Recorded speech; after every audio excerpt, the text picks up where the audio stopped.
할렐루야. 할렐루야.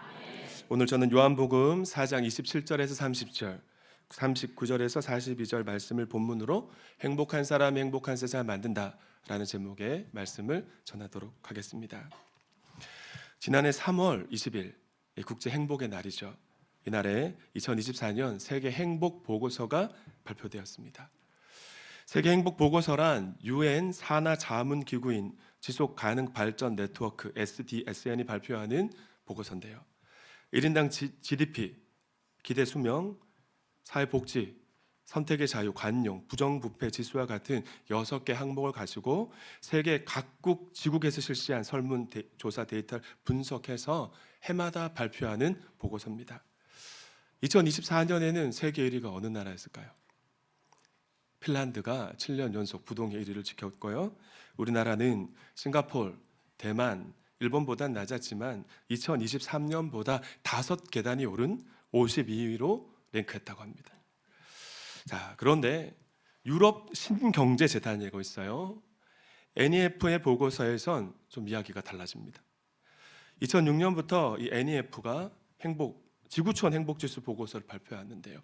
부탄이 가장 행복한 나라다라고 발표를 해서 깜짝 놀라게 했었죠.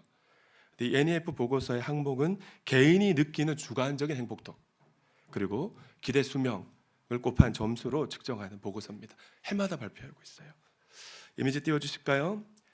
이 기관의 지구촌 행복지수 보고서에서는 우리나라가 전 세계 147개국 중에 76위였고요.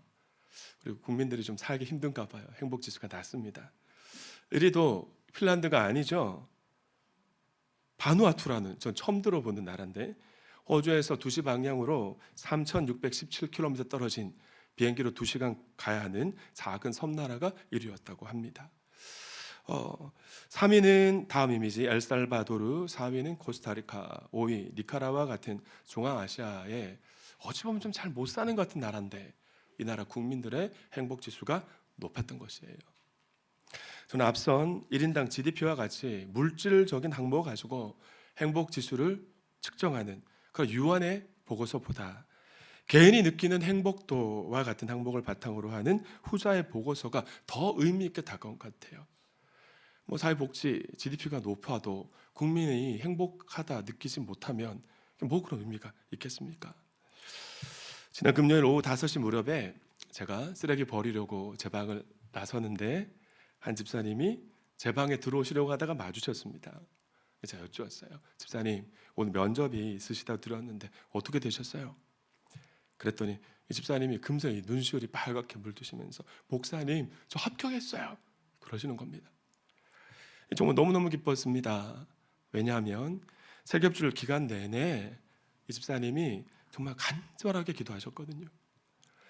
모두가 돌아간 뒤에도 제 등 뒤에서 너무 간절하게 뜨겁게 기도하시니까 제가 이 자리에 앉아 있는데 저도 덩달아 집사님 기도 제목 가지고 기도했던 것 같아요. 제 기도도 같이 응답된 거죠. 제가 세겹절 기도 시간에 그렇게 기도하시더니 하나님 응답해 주셨습니다 라고 하자 집사님이 하시는 말씀이 더 은혜가 됩니다. 목사님 이력서가 수십 통이나 들어왔대요. 근데 원장님이 경력이 일천한 저를 잘할 것 같아 보이신다면서 뽑아주셨습니다. 제가 갈 수 없는 것이거든요. 의사들이 나오는 드라마 촬영지인 병원인데 하나님이 합격시켜주신 것 같아요. 할렐루야. 합격하는 순간 제 얼굴이 생각났다면서 선물을 들고 오셨습니다. 여러분, 목회자는 물론이고요, 목자, 목녀는 성도님들의 기도 응답 소식이 들려올 때 또 뭔가 잘 되고 있다라는 나눔이 들려질 때 그간의 노고가 그냥 싹 사라지는 비타민 같은 그런 시간이 되는 것 같아요. 집사님 행복해하는 모습을 보면서 저도 행복할 수 있었던 것 같은데 여러분 어떠십니까? 지금 행복하세요? 어떨 때 행복하다고 느끼십니까?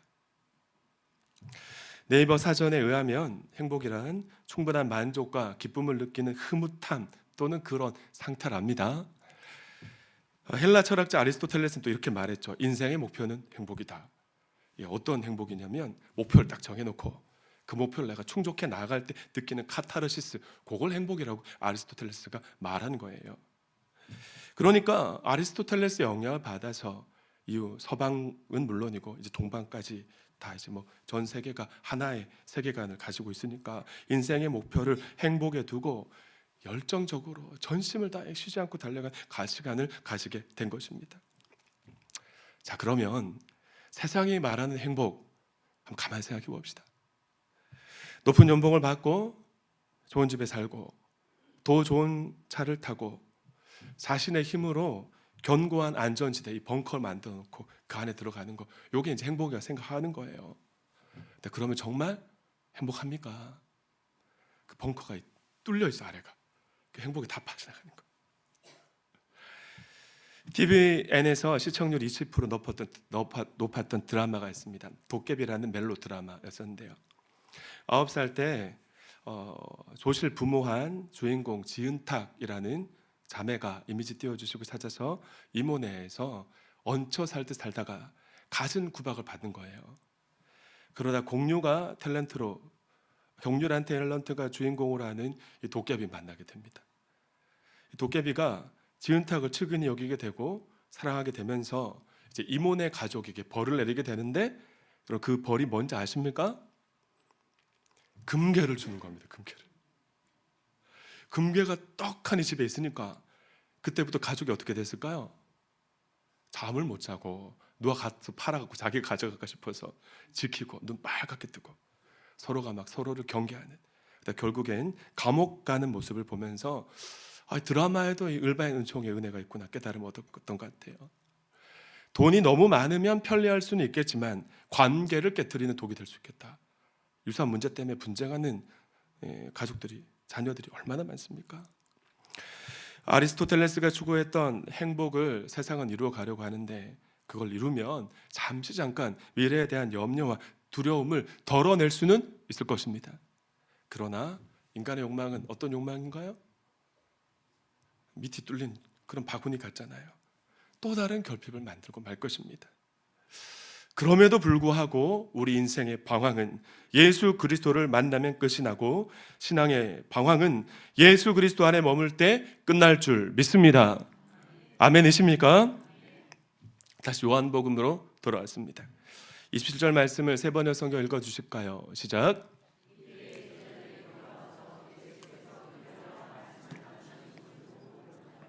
자, 여기서 이때란 어떨 때일까요? 사마리아 수가성 여인이 예수님과의 대화를 통해 자신이 그토록 기다려왔던 메시아가 예수님이란 사실을 알게 되었을 때입니다. 4주 전 주일 연합 예배 시간에 나누었던 본문인데요, 요한복음 4장 한번 떠올려 보시죠. 예수님은 수가성 여인을 이례적인 통상적이지 않은 방법을 통해 만나주셨습니다. 9절 하반절 말씀을 보시면 예수님 당시 유대 사람은 사마리아인과 상종조차 하지 않았어요. 제가 영어 성경 보니까 교제하지 않았다, 뭐 그렇게 번역이 되는데, 우리 한국말 성경 멋있죠. 상종조차 하지 않았다, 사람 취급도 하지 않았다, 이렇게 번역하고 있는 거예요. 세 가지 이유라고 제가 말씀을 드렸었는데, 첫째는 북이스라엘의 우상 숭배, 둘째는 선민 혈통이 오염되었고, 세 번째는 과거사가 청산되지 않았습니다. 이 같은 세 가지 이유 때문에 유대인들은 사마리아 땅을 밟지 않으려고 남쪽 유다 지역에서 북쪽 갈릴리 지역으로 갈 때 사마리아 간통에 가면 3일 길이면 되는데 그거 안 하려고 어떻게 했습니까? 빙 돌아가는 거예요. 오른편. 맞아요. 오른편. 요단강 동편 베레아 지역을 경유해서 6일 걸리는 길을 갈 정도였습니다. 그러나 우리 예수님은 갈릴리와 유다를 오가실 때 어떻게 가셨습니까? 오가셨어요. 사마리아를 통과해서 지나가셨습니다.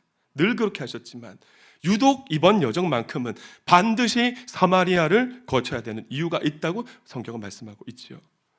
자, 그 이유가 무엇이었다고 말씀드렸습니까? 누구를 만나야 하니까? 그렇죠. 사마리아 수가라는 마을에 산 한 여인을 만나야 하고, 그 여인이 가지고 있는 오랜 인생의 방황을 이번 여정 가운데 반드시 끝내야 하셨기 때문에 그렇습니다. 할렐루야. 예루살렘에서 사마리아 수가 마을까지는 어른 걸음으로 꼬박 하루 거리예요. 근데 사마리아 수가라는 마을에 도착하신 예수님이 피곤하셨답니다. 하루 전까지만 해도 예수님은 예루살렘에서 사역을 하셨는데, 수가라는 마을에 도착하자마자 제자들을 먹을 거 사오라고 이 마을에 보내시는 거죠. 다른 마을을 안 들르신 겁니다. 꼬박 하룻길을 정신없이 걸어오신 거예요. 왜 그러셨을까요? 정오의 물길로 나오는 사마리아 여인보다 먼저 우물가에 도착하시려고, 그 여인을 기다리면서 맞아주시려고 그렇게 하셨던 것입니다. 특히나 예수님 만나신 여인은 우리가 잘 알고 있는 것처럼 사람들과의 관계에 어려움이 있는 상처가 많은 사람이었습니다. 그렇기 때문에 예수님은 제자들 모두를 한 사람 남기지 않으시고 제자를 보내시고 우물가에 홀로 앉아 여인을 기다리셨던 거예요. 그리고 마침내 예수님이 그토록 만나길 원하셨던 여인이 우물가에 모습을 드러냅니다. 지금도 팔레스타인 여인들은 이 우물에 와서 물 깃는 일이 쉽지 않잖아요. 여러 명이 같이 와서 함께 그 힘든 일을 할 때 좀 수고가 더우니까 함께 우물에 물을 길러 오고요. 팔레스타인의 햇살이 뜨거우니까 낮 시간보다는 저녁 시간 이용한다. 뭐 우리 잘 알고 있지 않습니까? 그래서 그런데 우리 여인은 사람들의 시선 만나는 게 좀 불편하니까 햇살이 뜨겁게 쏟아지는 정오에 나옵니다. 오늘 제발 오늘 아무도 우물가에 없었으면 좋겠다. 안 만났으면 좋겠다. 그 마음을 가지고 우물가에 혼자 나왔던 것입니다. 사랑하는 여러분, 인간의 행동은 그가 선택한 목표, 즉 욕구를 향해 움직입니다. 그리고 그 욕구들이 충족되어져 갈 때 만족감을 느끼고 그 만족감을 우리는 행복이라고 말하는 것 같아요. 세상의 학자들은 사람의 기본적 욕구를 여러 가지로 분류해서 설명했는데요. 에이브레함 메슬로우와 같은 심리학자는 아래서부터 생리적 욕구, 안전의 욕구, 사회적 욕구, 존중의 욕구, 자아 실현의 욕구로 분류했습니다. 이것을 메슬로우의 욕구 5단계 이론이라고 합니다. 맨 아래 어떤 욕구가 있습니까? 1단계 욕구 맞아요. 생리적 욕구, 숨쉬고 먹고 자고 의식주에 가는 기본적인 욕구입니다. 이게 채워지면 2단계 욕구로 올라가는 거예요. 안전 욕구. 그리고 3단계 소속감, 공동체 소속되어야 하는 그 원하는 사회적 욕구. 그리고 이렇게 채워지면 4단계 명예욕, 권력욕이라고 하죠. 그 욕구를 추구하는 존경 욕구가 있고요. 1단계, 2단계, 3단계, 4단계 욕구까지 다 충족이 되면 최상위 단계인 5단계 자아 실현의 욕구가 나타나게 되는 겁니다. 그런데 이 메슬로우는요, 최상위 단계까지 모두 충족될 때 자아 실현의 단계에 도달할 때 진정한 인간 행복을 느낄 수 있다라고 주장하는 거죠. 물론 메슬로우가 말하는 여러 가지 5가지 욕구들 채워줄 때마다 우리에게 반드시 필요한 거니까 우리가 만족이 있고 행복을 느끼죠. 그러나 그가 말한 행복이란 어떤 행복입니까? 하나님이 주어가 된 행복이 아니라 내가 주어가 된 자아 충만한 욕구인 겁니다. 그러니까 밑이 뚫린 항아리와 같은 인간의 욕망 때문에 늘 허덕이고 늘 목마르고 정신없이 달려가지만 더 채워지지 않는, 좌절하고 절망하게 되는 것이죠. 또 오늘 본문에 등장하는 사마리아 여인의 모습도 이와 같았습니다. 이 남자 만나서 결혼을 하면 내 지난날의 아픔과 상처가 보상이 되고 채워지리라, 그런 욕구를 채우려고 살아갔던 것입니다. 그러나 기독교 상담계의 별이라 불렸던 미국의 레리 크랩 박사는 이렇게 말했습니다. 인간이란 기독교 심리학입니다. 남에게 봉사하고 이웃을 섬길 때, 즉 다른 사람의 삶에 나를 헌신하고 투자할 때 어떻다? 가장 큰 보람을 느낀다. 가장 큰 행복을 느끼는 존재라고 말하고 있는 것이죠. 여러분, 왜 이런 일이 벌어질까요? 왜 이런 일이 일어날까요? 왜 우리가 남을 섬길 때 행복할까요? 하나님 인간을 지으실 때 하나님과 관계를 맺게 하려는 관계적 존재로 지으셨기 때문입니다. 아멘이십니까? 먼저 하나님과 관계를 맺고 자기 자신과 관계를 잘 맺어 나가고 이웃과 관계를 맺는, 인간에게 하나님 공동체를 주셨어요. 이웃과 관계를 맺으면서 서로를 섬길 때 행복할 수 있는 존재로 우리를 지으셨다는 사실을 믿으시기 바랍니다. 자녀는 부모를 공경하고 뭔가 뿌듯하잖아요. 저도 내일 새벽 예배 인도하면 대구 내려가서 부모님 뵙고 오려고 하는데, 그 고단한 시간 운전 내려가면 부모님 얼굴 뵙고 아버지 목욕시켜드리고 어머니 위로해드리고 오면 제 마음에 뭔가 모를 뿌듯함, 행복이 느껴집니다. 하나님이 그런 존재로 우리를 지으신 것입니다. 그러니 사마리아 여인이 어찌 행복할 수 있겠습니까? 관계 다 깨졌는데요. 늘 외롭고 늘 고달프고 또 좌절하고 또 절망해서 늘 영적으로 목마를 수밖에 없었던 것입니다. 그런 여자에게 찾아오신 우리 예수님, 첫 일성은 나에게 물 좀 줄 수 있느냐였어요. 관계 맺기를 시도하신 겁니다. 당시 문화적 배경에선 유대인 남자는 여자에게 말을 걸지 않을 뿐만 아니라 사마리아 여인에겐 더더욱 절대로 말을 걸지 않습니다. 그런데 유대인 남자이신 예수님이 사마리아 여인에게 말을 거셨으니까 이 순간 인종차별의 벽이 허물어지고 남녀차별의 벽이 허물어진 것입니다. 생명의 시간에 우리가 배우자 삶공부 시간에 인종차별과 남녀차별의 벽을 최초로 엎으신 분이 누구십니까? 예수님이신 줄 믿습니다. 성도님들, 우리 예수님에겐요 민족이나 인종이나 남녀 관계에서 남자 가지는 당시 사람 남자들의 우월감 아무 의미가 없었습니다. 예수님을 만난 사람인가? 아직도 예수님을 만나지 못한 사람인가? 오직 두 종류의 사람만 있을 뿐이었던 것입니다. 그러나 사마리아 여인의 입장에서 한번 봅시다. 이 여인의 입장에서는 어떤 마음이 들었을까요? 그날도 제발 아무도 안 만났으면 좋겠다, 우물에 아무도 없었으면 좋겠다라는 바람으로 나왔는데 우물가에 한 남자가 앉아 있는 거죠. 가만히 보니 유대인 남자예요. 유대인 남자는 사마리아 여자에게 말을 걸지 않고 또 낯선 사람이니 다행이다, 괜찮겠다, 뭐 그렇게 싶었을 것 같아요. 그런데 이 남자가 물 좀 달라고 말을 건네는 것입니다.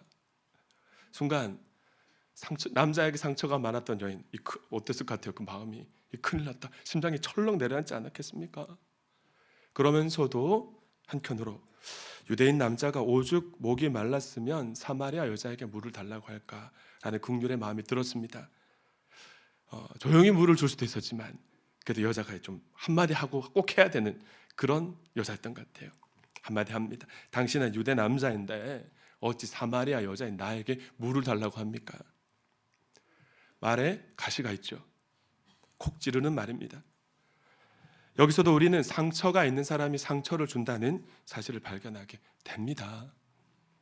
그러나 바다 같은 주의 사랑이란 찬양의 가사처럼 우리 예수님의 사랑은 사마리아 여인의 가시 돋친 말을 덮고도 넘쳤습니다. 사마리아 여인이 예수님에게 왜 유대 남자가 사마리아 여자인 나에게 물 달라 하냐고 톡 쏘는 말을 했는데 돌아오는 말 한번 보시죠. 예수님 말입니다. 10절 말씀 함께 읽어주실까요? 시작.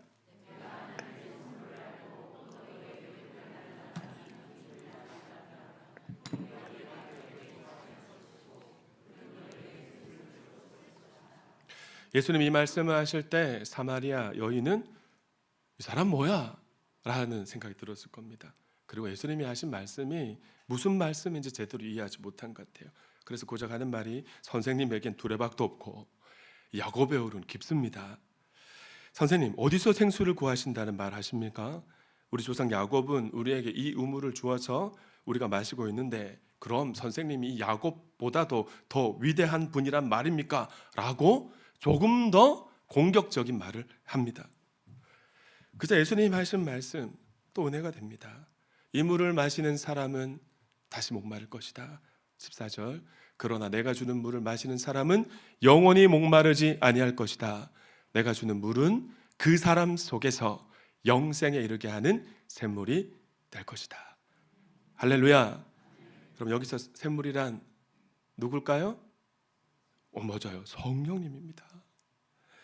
사마리아 여인 너가 나를 내 인생의 주인으로 영접하면 내 안에 영원한 생수의 근원이자 영원한 생명의 근원이 성령님이 내재할 되실 것이야.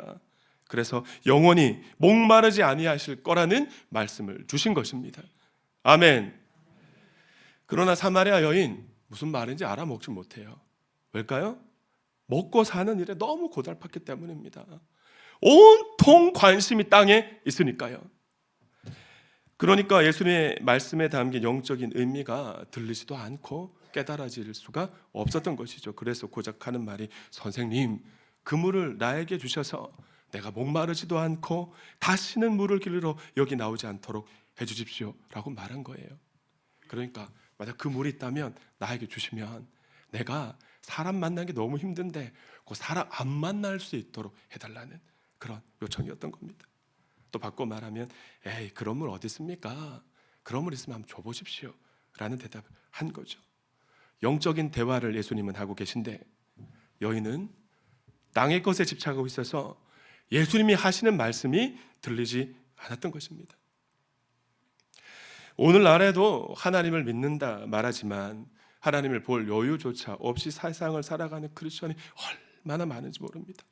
그러니까 눈에 보이는 대로 보고 들리는 대로 듣고 영적으로 제대로 확인하고 분별하려는 시도조차 않는 사람들인 것인 거예요.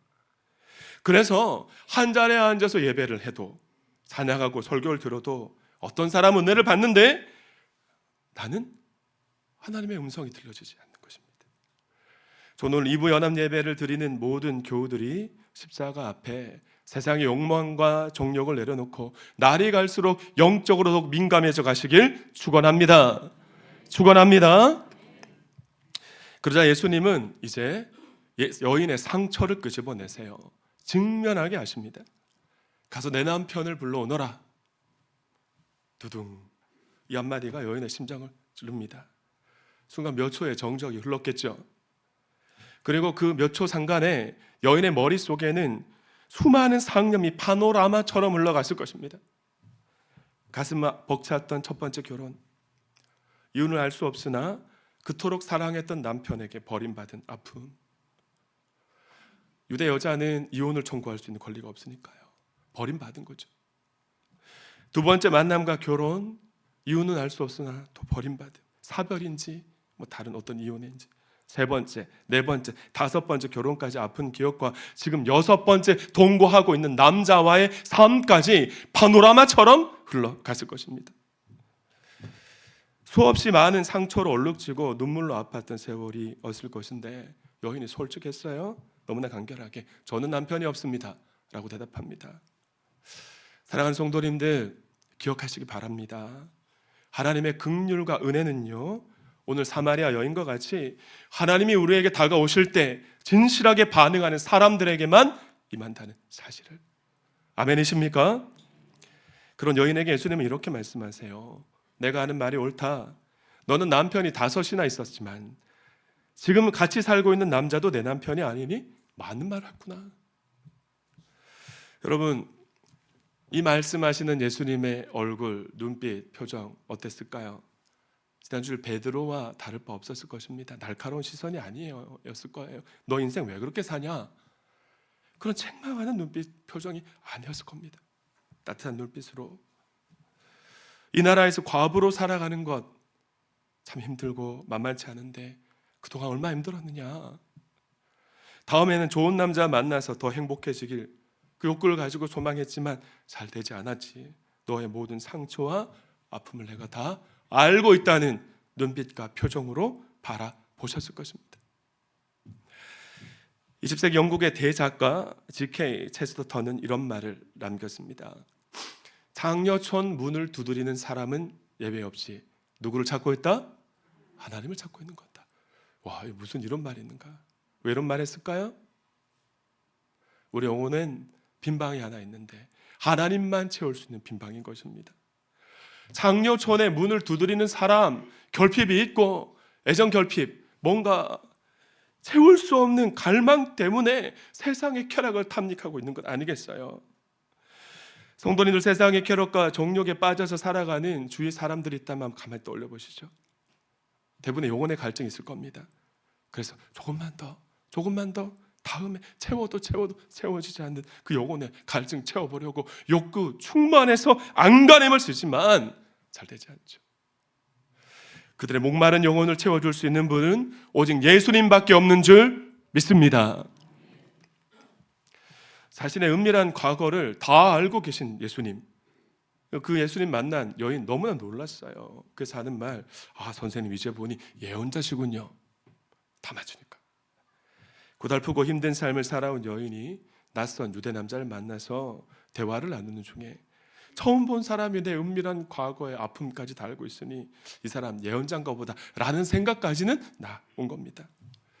자, 그러자 이 여인이 예언자처럼 보이는 이 낯선 남자에게 좀 괜찮은 사람인 것처럼 보이고 싶었나 봐요. 그래서 내가 지금까지 예배는 잘 드려왔는데. 그래서 여인이 먼저 대화의 주제를 예배로 바꾸게 됩니다. 이 예수님이 말씀하신 예배의 의미는 다음 주일에 살펴보도록 하고요. 그날 예수님 만난 여인은 인생의 방황을 종지부 짓게 됩니다. 요한복음 4장 28절 이후 여인의 반응입니다. 함께 읽습니다. 시작.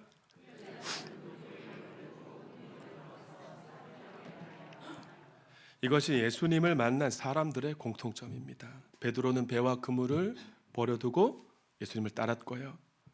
오늘 사마리아 여인은 뭘 버려뒀습니까?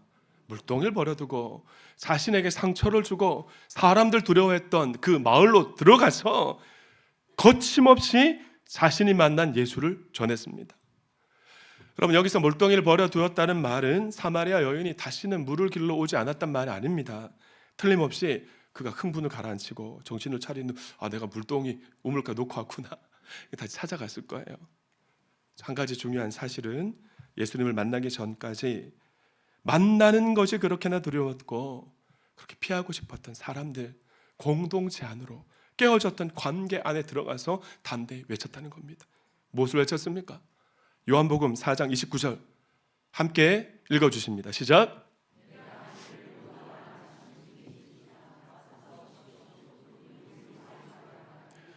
여기서 내가 한 일이란 무슨 일일까요?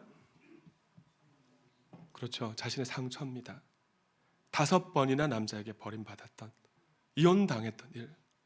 마을 사람들은 전부 다 알고 있는데 나 혼자 꽁꽁 숨기고 싶어서 아무에게도 말하지 않고 관계 맺지 않고 피하고 싶었던 그녀만의 상처였던 거예요.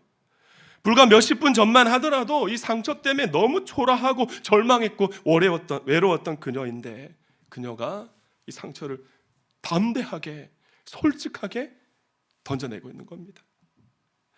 내가 메시아를 만났으니 당신들도 와서 내가 만난 메시아를 보라고 외치고 있는 것입니다. 사랑하는 노안가족 여러분, 우리가 영혼 구원을 원하신다면요, 예수 만난 사람들이 지난날의 상처를 담대하게 드러낼 때 영혼 구원의 문이 열릴 줄 믿습니다. 예수님이 내 삶 속에 찾아오셔서 내 아픈 상처 만져주시고 위로해 주셨다는 이야기를 할 수 있어야 되는 거예요. 예수님이 사마리아 여인에게 마을 사람들에게 가서 네 상처 드러내라고 명령하셨습니까? 아니잖아요. 여인이 스스로 자발적으로 행한 변화였던 거예요. 이 여인이 너무 많이 변했으니까 깜짝 놀란 사람들이 도대체 이게 무슨 일인가 하고 예수님께로 간 것입니다. 39절 말씀은 사마리아 수가라는 마을의 많은 사람들이 여인의 상처 오픈 전하는 복음을 통해 예수 믿게 되었다고 증언하고 있고요. 그래도 여인의 고백만으로는 부족했는지 마을 사람들은 예수님께 이틀만 더 자신들의 마을에 머물러 달라고 부탁을 합니다. 그래서 예수님의 말씀을 듣고 더 많은 사람이 예수를 믿게 되는데요. 복음을 듣기 위해서 예배당 와서 예배 한번 드리는 걸로 끝나는 게 아니고 이번 생명의 삶 수강하시면서 오늘도 보면 주보에 우리 김노원 성도님 간증 실어드렸잖아요. 참 많은 은혜가 있었습니다. 말씀의 뿌리를 내리기 위해 삶 공부 참여하고 말씀을 내 삶 속에 적용해 나아갈 때 변화가 시작되는 것입니다. 그렇게 예수님을 만난 사람들, 말씀의 뿌리가 깊이 내려지자 여인에게 이렇게 고백합니다. 42절 말씀 함께 읽습니다. 시작.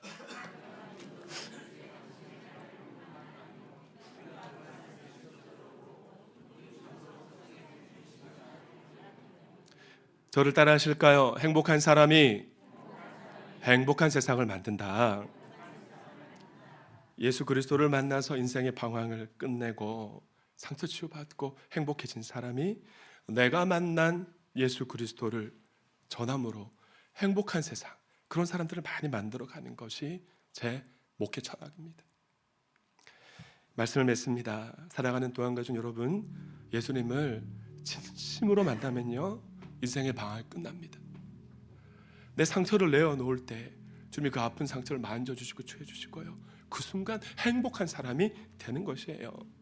그러면 나와 같이 방황하는 사람들이 보입니다. 나를 행복하게 만든 예수를 전하는 삶을 살아가게 되고요, 그렇게 행복한 세상을 만들어가게 되는 것입니다. 이런 이유 때문에 살려고 압록강, 두만강을 건넜던, 생명 걸고 건넜던 수많은 탈북민들이 선교사님이 전하는 복음의 소식을 듣고 어떻게 하나요? 그들을 행복하게 만든 예수를 북한 땅에 살아가는 동족들에게 전하려고 다시 그 죽음의 강을 목숨 걸고 넘어가는 것입니다.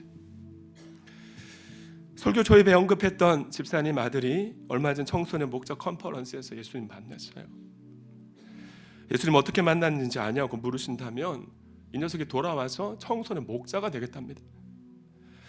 청소년부 후배들에게 친절하게 대하지 못한 것이 너무 후회가 된다면서 눈물을 펑펑 쏟아 놓았다고 지난 주일 청소년부 예배 시간에 또 간증도 했죠.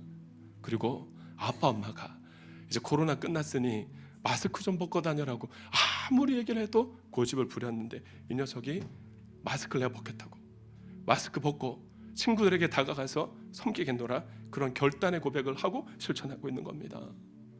아들의 변화가 너무 신기하니까 감사한 엄마가 청소년 학부모 단톡방에 우리 겨울 수련을 위해 기도하자고 해서 지난 주간 내내 월요일부터 시작해서 교육 목자들과 학부모들이 기도회를 했다는 사실 아닙니까 여러분? 가정이 예수 그리스도로 충만하니까 하나님이 아내가 엄마가 지업하는 은혜까지 주신 줄 믿습니다. 청년 시절 탕자로 살아가다가 어머니 모니카의 기도로 회심한 성 어거스틴은 이런 고백을 남겼습니다. 주님, 당신 안에서 안식을 발견하기 전까지 우리 마음에는 안식이 없습니다. 저도 그랬던 것 같아요. 하나님 떠나 살아갈 때 하나님만 채울 수 있는 제 영혼의 빈방이 있는지도 모르고 세상의 다른 것들로 채우려고 하면 할수록 더 목마르고 갈급하고. 성도님들, 예수님을 만나서 잃어버린 하늘 행복을 회복하면 나를 행복하게 만든 예수가 필요한 VIP 영혼들이 보이기 시작합니다. 지난 주일까지 2025년 예산안을 위한 재직회와 공동요회가 있었는데요, 과거 전성기 때보다 성도가 좀 줄었더라, 헌금이 줄었더라, 이런 소식 전하지 마십시오. 위축되고 눌리기밖에 더 하겠습니까? 사단 마귀가 그런 우리를 보고 캐젤 불 것 같아요.